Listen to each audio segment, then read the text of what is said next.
ఈరోజు మనము IUI process గురించి మాట్లాడుకుందాం. హాయ్ వ్యూవర్స్, నమస్కారం. నా పేరు doctor Sunitha, consultant fertility 49 hospitals Tirupati branch.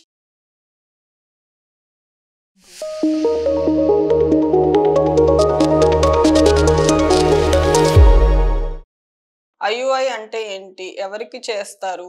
దానికి ప్రొసీజర్‌లో ఏమన్నా పెయిన్ ఉంటుందా? ఇలా చాలా డౌట్స్ మనకొస్తుంటాయి. సో, దాని గురించి ఇప్పుడు డిస్కస్ చేసుకుందాము. ఐయుఐ అంటే ఇంట్రా యూట్రైన్ ఇన్సెమినేషన్. జస్ట్ అదొక చిన్న బేసిక్ ప్రొసీజర్ అన్నమాట. దానికి పెయిన్ అలా ఏమి ఉండదు. నార్మల్ న్యాచురల్ ప్రెగ్నెన్సీకి ఇది కొంచెం సపోర్ట్ లాగా యూజ్ చేస్తాం అంతే. సో, ఎవరికి యూజ్ చేయొచ్చు అంటే జస్ట్ సెక్షువల్ డిస్‌ఫంక్షన్ ఉంటుంది కొంతమందికంటే. మేల్స్‌లో ఎరెక్టైల్ డిస్‌ఫంక్షన్, ఫీమేల్స్‌లో వెజైనిస్మస్ అంటారు. అంటే కొంచెం సివియర్ పెయిన్ అలాగా. ప్లస్ మైల్డ్ మేల్ ఇన్ఫర్టిలిటీ అంటే మన సిమెన్ అనాలిసిస్‌లో మైల్డ్ ఫ్లక్చుయేషన్స్ అంటే కొంచెం కౌంట్ తక్కువ, కొద్దిగా మొటిలిటీ తక్కువ అలా ఉన్న వాళ్ళకి యూజ్ చేయొచ్చు ఐయుఐ అనేది. నెక్స్ట్ ఒకటి అన్ఎక్స్‌ప్లెయిన్డ్ ఇన్ఫర్టిలిటీ. అన్ఎక్స్‌ప్లెయిన్డ్ ఇన్ఫర్టిలిటీలో కూడా మనకి రీజన్స్ తెలియట్లేదు. కానీ నెక్స్ట్ స్టెప్‌కి మనం వెళ్ళాలి అనుకున్నప్పుడు నార్మల్‌గా ట్రై చేసిన తర్వాత ఐయుఐ కూడా కొన్ని రోజులు ట్రై చేయొచ్చు. నెక్స్ట్ వచ్చేసి ఇంకా అంటే థిక్ సెమెన్ అనాలిసిస్‌లో కొంచెము విస్కస్ శాంపుల్ వల్ల ఏంటంటే వాళ్ళకి కౌంట్, మొటిలిటీ అన్నీ నార్మల్‌గా ఉన్నా కూడా స్పెర్మ్స్ అనేటివి దాంట్లోనే స్టక్ అయిపోతాయన్నమాట. ఎగ్ వరకు రీచ్ అవ్వడం కష్టమవుతుంది. సో, వీళ్ళకి కూడా మనం ఐయుఐ ట్రై చేయొచ్చు.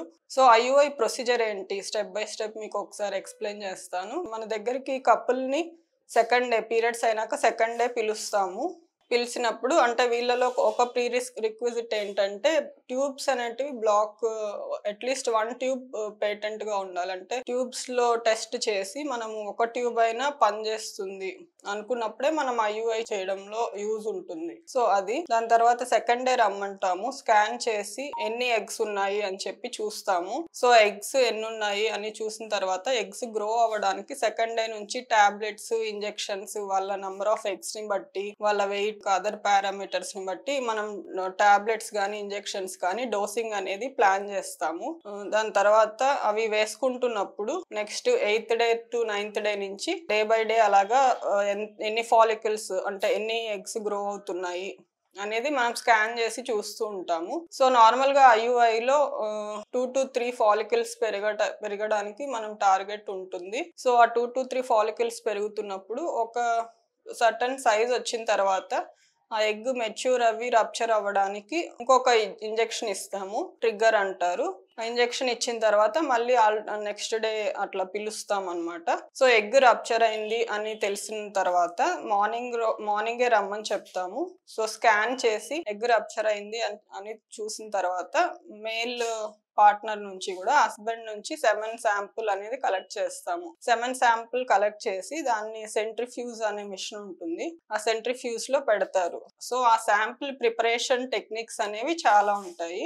ప్రిపరేషన్ టెక్నిక్స్ లో డబుల్ డెన్సిటీ గ్రేడియంట్ అని, స్విమ్ అప్ అని ఇలా చాలా మెథడ్స్ ఉంటాయన్నమాట. మనము మోస్ట్ కామన్లీ యూజ్డ్ మెథడ్ ఏంటంటే డెన్సిటీ గ్రేడియంట్ మెథడ్. అండ్ కొన్ని 7 పారామీటర్స్ ని బట్టి స్విమ్ అప్ మెథడ్ కూడా యూజ్ చేస్తారు. So, what is the motto of semen preparation ఏంటి అంటే మోస్ట్లీ మన సిమెన్ శాంపుల్ లో వాళ్ళకున్న డెడ్ స్పర్మ్స్, ఇమ్మోటైల్ స్పర్మ్స్ అన్నిటిని డిస్కార్డ్ చేసి యాక్టివ్ స్పర్మ్స్ ని ఒక కాన్సన్ట్రేట్ లాగా తీసుకొని దాన్ని శాంపుల్ కింద చేస్తారనమాట.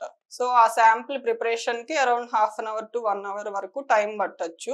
అండ్ శాంపుల్ ప్రిపరేషన్ అయిన తర్వాత వితిన్ 1/2 an hour అనేది మనము జనరల్ గా ఐయుఐ అనేది వితిన్ 1/2 an hour చేయాలి. 1/2 an hour కంటే ఎక్కువ అయ్యే కొద్దికి ఉన్న శాంపుల్ మళ్ళీ డిగ్రేడ్ అయిపోతూ ఉంటుంది. సో, ఎఫెక్టివ్నెస్ అనేది తగ్గిపోతుంది అనమాట. సో, శాంపుల్ ప్రిపరేషన్ కి కంప్లీట్ అవుతుంది అనుకున్నప్పుడు మళ్ళీ ఫిమేల్ పార్ట్నర్ ని రమ్మని చెప్పి ఐయుఐ ప్రొసీజర్ అనేది చేస్తాము.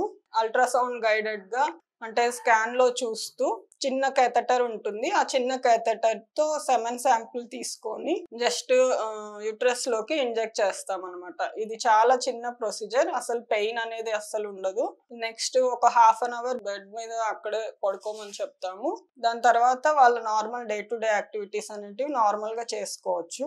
తర్వాత ఇంకా రెస్ట్రిక్షన్స్ అనేది ఏమి ఉండదు. దాంతో పాటు బికాజ్ అంటే 2 to 3 ఎగ్స్ అనేటివి గ్రో అవుతున్నాయి కాబట్టి IUI తో పాటు న్యాచురల్ ఇంటర్ కోర్స్ కూడా అడ్వైస్ చేస్తాము. మీన్స్ IUI కి నెక్స్ట్ డే అలా న్యాచురల్ ఇంటర్ కోర్స్ కూడా అడ్వైస్ చేస్తాము. ఎందుకంటే ఒక ఎగ్ వన్ టైంలో రప్చర్ అవుతుంది, ఆ టైంలో IUI చేస్తాము. నెక్స్ట్ ఎగ్ ఇంకొకటి ఉండొచ్చు, అలా టైమింగ్ డిఫరెన్స్ ఉన్నా సో మనకి టోటల్ గా సక్సెస్ ఛాన్సెస్ అనేటివి ఎక్కువ ఉంటాయి. సో అది IUI ప్రొసీజర్ అనేది. దీనికి అంటే చాలా చిన్న ప్రొసీజర్, పెయిన్ అసలు ఏమి ఉండదు. నార్మల్ యాక్టివిటీస్ అనేటివి నార్మల్ గా చేసుకోవచ్చు. ప్లస్ ఏదైనా ఇన్ఫర్టిలిటీకి గానీ దేనికి గానీ ప్రాపర్ ఫుడ్ డైట్ అనేది అడ్వైస్ చేస్తాం. న్యాచురల్ ఫుడ్స్, రిఫైన్డ్ ఫుడ్స్ తగ్గించి న్యాచురల్ ఫ్రూట్స్ అండ్ వెజిటబుల్స్ అనేవి ఎక్కువ తీసుకోవాలి.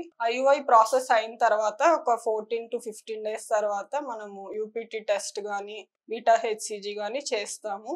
నార్మల్ గా వాళ్ళ ఎక్స్పెక్టెడ్ పీరియడ్ అయిన తర్వాత చేసుకోమని చెప్తాము. సో అది IUI ప్రొసీజర్ అంతా ఇలా ఉంటుంది.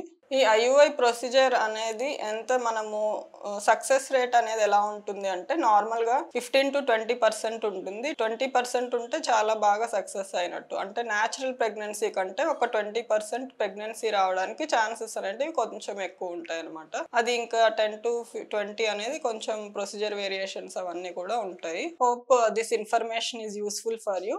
ఇంకా మీకు మీ కండిషన్ చూసుకొని ట్రీట్మెంట్ అనేది ప్లాన్ చేసుకోవాలి. ఇంకా ఏమైనా డౌట్స్ ఉంటే మన సెంటర్కి వచ్చి కన్సల్ట్ అవ్వచ్చు. Thank you.